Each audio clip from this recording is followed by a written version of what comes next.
آنکھوں کی نہیں، ان آنکھوں کی ضرورت ہوتی ہے۔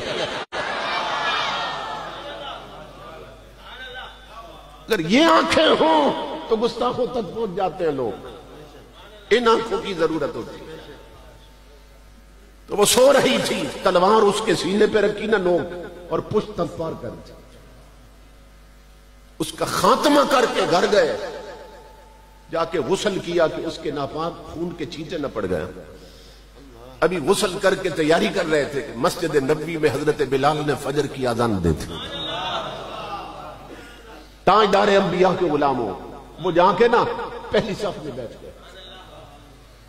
تاجدار کائنات نماز پڑھانے کے لیے حجرے سے باہر تشریف لائے۔ حضور کا طریقہ یہ تھا کہ آپ جب نماز پڑھا چکتے تھے نا تو اپنا رخ انور کر لیتے تھے صحابہ کی طرف، کیونکہ جانتے تھے کہ یہ رات جو انہوں نے گھروں میں گزاری ہے نا، اس نے بھی ہجر کی آگ میں جلائے رکھا ہے۔ اپنے دیدار سے انہیں چھانت کم کرتے ہوئے رسول امام الانبیاء کا طریقہ یہ تھا۔ صحابہ کہتے ہیں کہ جب رخ انور پھیرتے تھے نا تو سب پہ نگاہ رحمت ڈالتے تھے، سب۔ لیکن آج انداز بدلا ہوا تھا، پھر کر نگاہ چار سو ٹھہری اسی کے روبرو۔ نابینے صحابی پر حضور کی نظریں پن گئی، اس سے ہٹ نہیں رہی نظریں حضور۔ امام الانبیاء نے مسکرا کے فرمایا اقتلت بنت مروان، فرمایا وہ میری گستاخ مار دی تو نے؟ عرض کی میرے آقا میں نے اس کا خاتمہ کر دیا۔ فاروق اعظم ان کے ساتھ بیٹھے تھے، فرط جذبات سے کھڑے ہو گئے، کہنے لگے دیکھو دیکھو وہ ہم آنکھوں والے پروگرام بناتے رہے، اس نابینے نے کتنا بڑا کام کر دیا۔ فاروق اعظم فرمانے لگے کہ صحابیو دیکھو ہم آنکھوں والے پروگرام بناتے رہے، انہوں نے کتنا بڑا کام کر دی۔ جب فاروق اعظم نے کہا نا نابینے نے، امام الانبیاء اٹھ کھڑے ہوئے، لا تقل لہ اعمی ولکنہ بصیر، اسے نابینا مت کہو، یہی تو آنکھوں والا ہے۔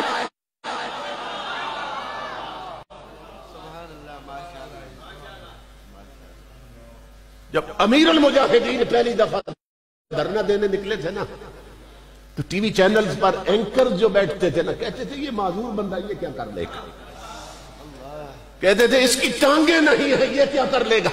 تو گویا مدینے سے آواز آئی ہوگی نادانو تم کہتے ہو ٹانگیں نہیں ہیں، اور یہی تو ٹانگوں والا ہے۔ یا رسول اللہ لبیک لبیک لبیک، یا رسول اللہ لبیک لبیک لبیک، یا رسول اللہ لبیک لبیک لبیک، یا رسول اللہ لبیک۔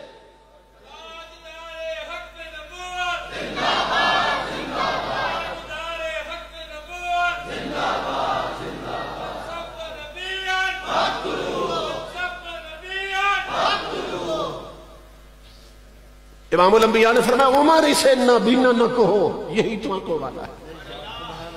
اور ساتھ ہی حضور نے اس صحابی کے ہاتھ پکڑے اور اٹھا دیا اسے، فرمایا اپنا منہ کرو مجمع کی طرف۔ جب رخ انور پھیرا نا تو امام الانبیاء نے فرمایا من سرہ من احب ان ينظر الى رجل من اہل الجنت فلینظر الى ھذا، فرمایا اگر زمین پہ چلتا پھرتا جنتی دیکھنا ہے تو میرے اس دیوانے کی زیارت کر لو۔ سمجھ رہے ہیں؟ عام ذہنوں میں ایک سوال پیدا ہوتا ہے، بھائی حضور صلی اللہ علیہ وسلم کے گستاخ کو قتل کیوں کیا جاتا ہے؟ یہ تو ہر شخص جانتا ہے کہ یہ کائنات بنی حضور کے صدقے میں۔ حضور نہ ہوتے تو ہم نہ ہوتے، حضور نہ ہوتے تو کچھ بھی نہ ہوتا۔ جب گر وہ نہ تھے، جب وہ نہ تھے تو کچھ نہ تھا، اعلیٰ حضرت فرمایا جب وہ نہ تھے تو کچھ نہ تھا، اور گر وہ نہ ہو تو کچھ نہ ہو۔ جان ہے وہ جہان کی، جان ہے تو جہان ہے۔ سمجھ رہے؟ تو یہ تو قرآن و حدیث سے ثابت ہے کہ حضور کے صدقے میں سب کو وجود ملا۔ امام الانبیاء باعث تخلیق کائنات، حضور وجہ وجود کائنات، حضور نہ ہوتے تو کوئی بھی نہ ہوتا۔ اب گستاخ کی سزا قتل کیوں ہے؟ اس لیے کہ جس کے سبب سے یہ بنا ہے جس نبی کے سبب سے یہ بنا ہے، جب اس کا نہیں رہا تو اسے مٹا دیا جائے۔ یہ بات عقل میں آنے والی بھی ہے، جن کے سبب سے اسے وجود ملا، جب ان کا نہیں رہا تو اس کا وجود مٹا دیا جائے۔ دیکھیں نا، خودکشی حرام کیوں ہے؟ اگر کوئی سوسائیڈ کرے، خودکشی کر لے تو حرام موت کیوں مرتا ہے؟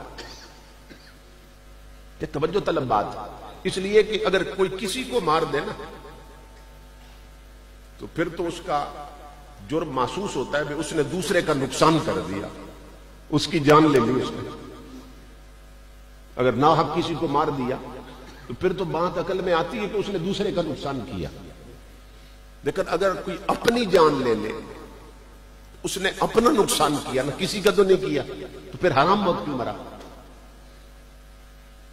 یہ فلسفہ سمجھے کہ خودکشی حرام کیوں ہے؟ کہاں اس لیے حرام موت مرا کہ یہ جان اس کی نہیں ہے، اس جان کے مالک کی مصطفیٰ ہیں۔ وہ حرام موت اس لیے مرا کہ اس نے کملی والے کی ملکیت میں ہاتھ ڈالا ہے۔ اس جان کے مالک مصطفیٰ، النبی اولیٰ بالمومنین من انفسہم، نبی مومنوں کی جانوں سے بڑھ کر ان کا مالک، اس جان کے مالک حضور ہیں، اس نے حضور کی ملکیت میں ہاتھ ڈالا ہے، اس لیے حرام موت مرا۔ اگر اپنی جان خود لے تو حرام موت مرا، اور غازی ممتاز کی طرح مصطفیٰ پہ وار دے تو شہادت کا رتبہ نصیب ہوتا ہے۔ لبیک لبیک یا رسول اللہ، لبیک لبیک لبیک یا رسول اللہ، لبیک